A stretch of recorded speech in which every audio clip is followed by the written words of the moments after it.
Procter & Gamble's success stands as a fine Cincinnati tradition of business excellence, a tradition that was nurtured under the leadership of Howard J. Morgens.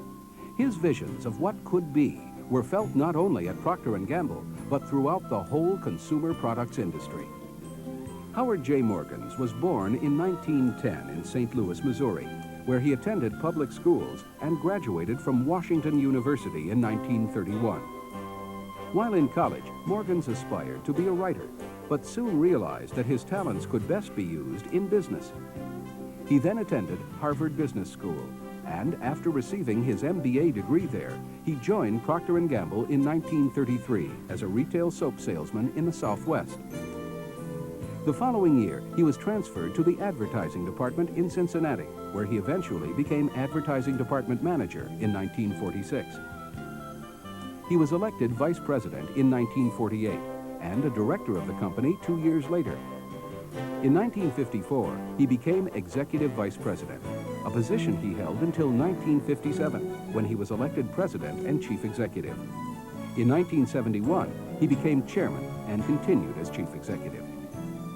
Under Morgens' leadership, P&G established itself in a number of new businesses, including paper products and disposable diapers, coffee and food products such as Duncan Hines, various new toiletry items, as well as household cleaning products. It was also during this time that P&G established itself in many new countries overseas, making a start in Japan and becoming a leader in the household detergent industry in the European common market and several other areas of the world. In this way, Procter & Gamble developed from what had often been described as essentially a domestic soap and shortening company into a worldwide business with broadly diversified products. Howard Morgens had a tremendous organizational talent with an ability to see how all of the pieces could fit together. He established a new organizational structure for the company in which soaps and detergents, food, paper, and toiletry products were operated largely as separate businesses. Business journals at the time often referred to him as the chief architect of the modern Procter & Gamble company. And he knew a lot about advertising. At P&G, that also meant knowing a lot about radio and soap operas and entertainment. He was deeply involved in the development of P&G's daytime radio serial format. And in the late 1940s, when commercial television was just taking off, he was P&G's vice president of advertising. He accurately foresaw the potential of television to get information and entertainment across to the public. Then he acted on that vision to lead P&G into using the new medium to a greater extent than any other company at the time. In fact, in the mid-50s, P&G was turning out more film footage than any Hollywood studio. Mr. Morgens used this new medium to dramatically increase consumers' awareness of P&G brands.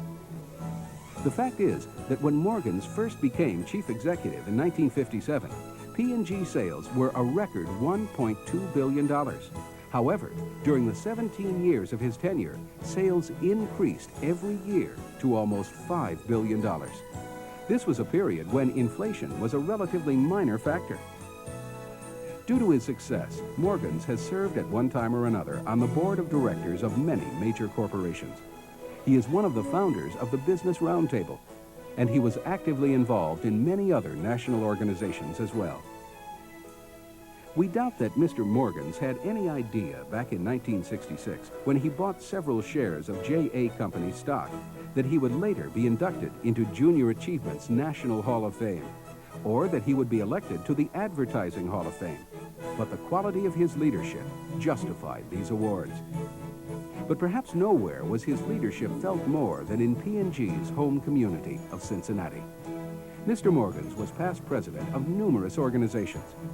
Among his many other activities, he has been a trustee of the Cincinnati Art Museum, the Natural History Museum, the Cincinnati Children's Hospital, and the Children's Home.